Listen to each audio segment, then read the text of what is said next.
Now, a couple of days ago, I asked you guys on this channel on the community tab to give me some Arsenal hot takes, give me some Arsenal general thoughts you have, and being that it is the off season now, the window hasn't even opened yet, it is quite quiet on the Arsenal front, so I thought this was a perfect time to look at what you guys have to say and give my reactions to them. So what's going on, everyone? You are listening to Gunner Central here. I hope you're all doing well. Please be sure to like the video, subscribe if you haven't already, and let's get into it. Now, before we start off with these, I just want to say, as usual, I'm sorry if I mispronounce your username. I just need to get that out of the way because I know I'm going to butcher some names, so I'm sorry in advance. The first thing we'll start off with is from a very random person saying that Saliba is the best young under 23-year-old centre-back in their entire world by a mile and is worth over 100 million pounds. And I would go as far as to say, individually, I don't think there's a better centre back in the world than Saliba, both under and over 23 years old. Antonio Rudiger is very good. Van Dijk is good at times. I just don't see anyone being better than Saliba. And I agree with the statement 100%.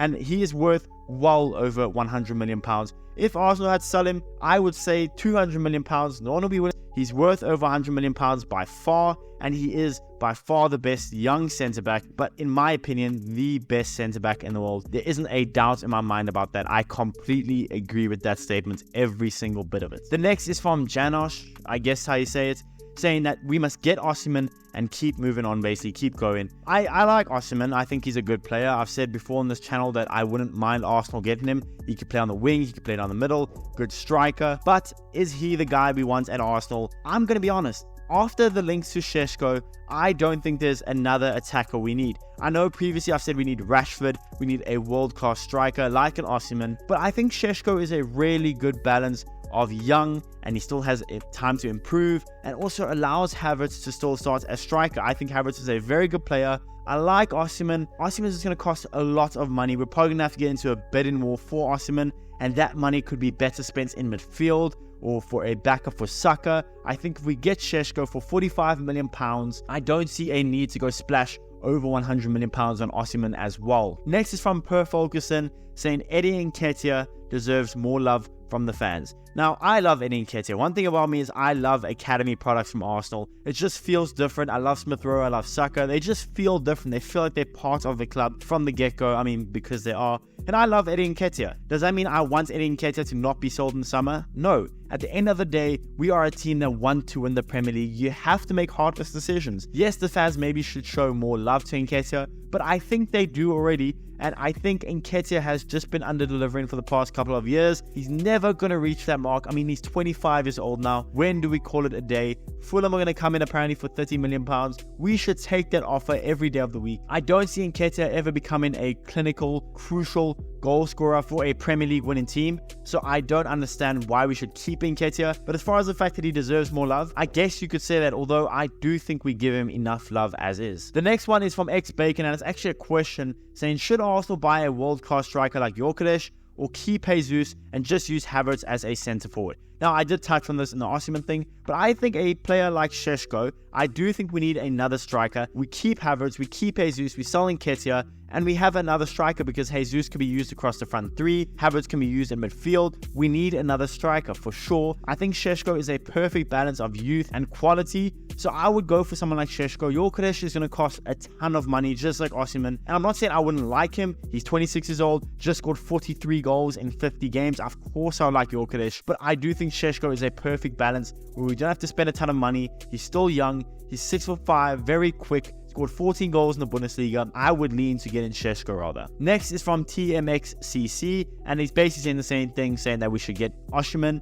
and Havertz should play in midfield. I don't think Havertz should be a out-and-out midfielder. I really like Havertz as a striker at times, as a false nine. I don't think Osimhen is going to be worth it. I touched on this already, so I'm not going to say much more about this. But I don't think Osimhen, for the amount we have to pay, will be worth it. I just don't think so. Next is from Curtis via Miller, saying Havertz will score 20 to 25 plus goals next season for Arsenal in all competitions. Now, I actually agree with this take. Havertz is coming off a season where he's just got 7 assists, 14 goals in 51 games.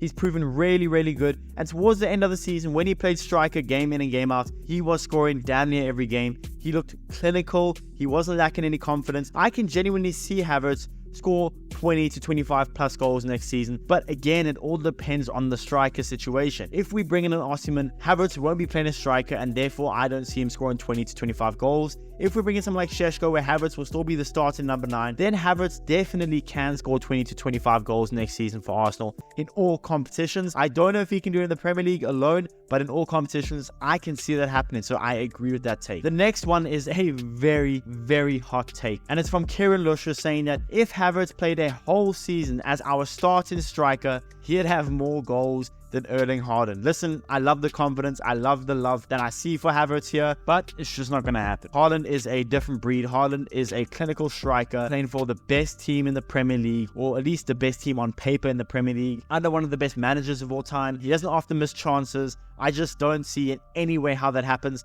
unless Haaland, hopefully it doesn't happen, but unless Haaland has an ACL injury the whole season and plays 5 games, I just don't see Havertz ever outscoring Haaland. It's just not going to happen. And the last one we'll do for today is from Carsten Tube, who's obviously a Bayern Munich fan, saying David Raya is overrated and his shot stopping ability is way below average. I think that's not only a hot take, but I disagree with that. I don't see how David Raya can be overrated. He's not rated in the top 10 best goalkeepers in the world by a lot of people. So I don't see, first of all, how he can be overrated. No one ever said he's the best goalkeeper in the Premier League. No one ever said he's the best goalkeeper in the world. I don't see how he can be overrated. I think he's rated very fairly. He's an elite leader at the back, really good with his feet, very, very good at claiming crosses, and he's overall just a very composed keeper. His shot stopping ability can get better at times, but equally he has made some outrageous saves. I mean, I think about that one against Tottenham earlier in the season. He can make outrageous save after outrageous save, but equally he does have moments where maybe he gets caught lacking in position-wise, or maybe he should have made a stop that he should have.